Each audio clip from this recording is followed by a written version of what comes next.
Our parsha begins with the famous confrontation between Joseph and Judah, Yosef and Yehuda.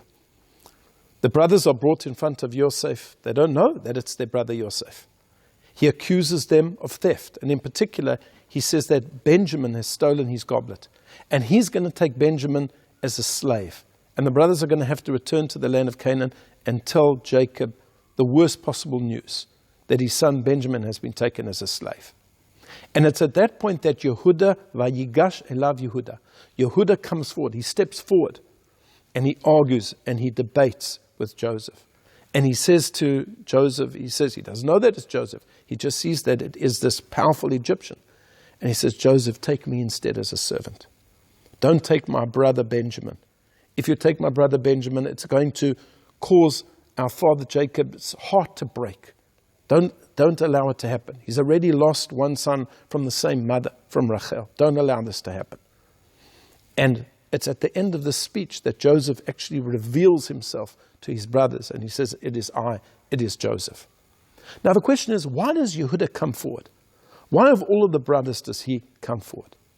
And in fact, he explains this to Joseph. He says, Ki avdecha arav etanar, because your servant, me, Judah, I have stood as a guarantor for my brother.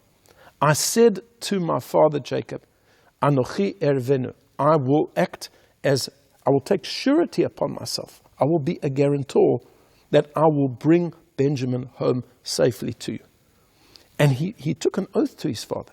And he said that if that wouldn't happen, if he wouldn't bring Benjamin back safely, he would lose his share in the world to come. But he uses this expression, Ki avdecha arav et hana'ar. I have taken on the role of a guarantor for my brother, arav. And that is the word that the sages used to describe the relationship of the Jewish people to one another. Kol Yisrael aravim ze bazeh. We are all guarantors for one another. We are all standing surety for one another, so to speak. That means that if that person defaults on the loan, the creditor is going to come to me and I'm going to have to pay that loan. This is not some simple matter of, I've got your back. All of Israel are responsible for one another. It's much bigger than that. We're all in it together. We're all one body. We are all responsible for one another. And this has actual legal ramifications to it. For example, if I see that a Jew has not performed a mitzvah, I should go to their aid and help them and assist them in doing that mitzvah. Let's say, for example, on a Friday night, I've already said Kiddush for my family. Somebody knocks on the door and says, could you come to my house? I don't know how to say Kiddush. I can't say, look, I've done what I've done. I've already said that blessing. No, I have to come to their house and I have to say Kiddush on their behalf. I can say the blessing on their behalf because I'm responsible for them. The Jewish people, as Rabbi Shimon Bar Yochai put it so beautifully, we're all in the same boat together.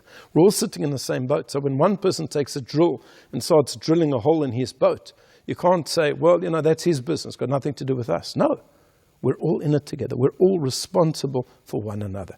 And just as Yehuda, Judah, took responsibility for Binyamin, for Benjamin, so too we have to take responsibility, and to the best of our to the best of our ability to ensure that other Jewish people are doing mitzvot and studying Torah.